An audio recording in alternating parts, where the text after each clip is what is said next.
সকালে ঘুম থেকে উঠেই আমি প্রথমে ব্রাশ করে নিই, তারপর মা আমাকে চা করে এনে দেয়। তারপর চটপট আমি চা খেয়ে নিই, কেননা আজকেও আমাকে কাজে যেতে হবে। তারপর আমি মাকে বলি কাজে যাবার জামা প্যান্ট গুলো এনে দাও, আর আমিও ঝটপট জামা প্যান্ট গুলো পরে কাজে যাবার জন্য রেডি হয়ে যাই। তারপর আমি সোয়েটার টুপি পরে কাজে যাবার জন্য বাড়ি থেকে বেরিয়ে যাই।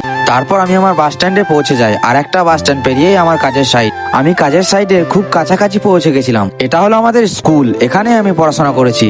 আর এই যে লাইনগুলো দেখতে পাচ্ছ, এটা আমাদের স্কুলের শীতকালীন বার্ষিক ক্রীড়া প্রতিযোগিতার জন্য দেওয়া হয়েছে। এক দুপুর কাজ হয়ে যাওয়ার পর আমি বাড়ি এসে গোসল করে জোহরের নামাজটা আদায় করে নিই। তারপর আমি নামাজটা পুরোপুরি শেষ করে নিই। তারপর দুপুরে খেয়ে দিয়ে আবার চলে যাই সেই কাজের সাইডে। কাজে থেকে বাড়ি এসে আমি হাত পাটা চটপট ধুয়ে নিই, তারপর গামছা দিয়ে মুখ হাতটাও মুছে নিই। তারপর চটপট রেডি হয়ে আমি মাকে বললাম মা খিদে পেয়েছে, তাই মা আমাকে চা করে দিল, আর আমিও চটপট চা বিস্কুটটা খেয়ে নিলাম। তারপর মাগরিবের আজান দিলে আমি বাড়ি থেকে বেরিয়ে যাই মসজিদ যাওয়ার জন্য। ফাইনালি আমি মসজিদে পৌঁছে যাই। মসজিদে গিয়ে দেখি জামাত আরম্ভ হয়ে গিয়েছে, আর কিছু লোক অজুও করছে।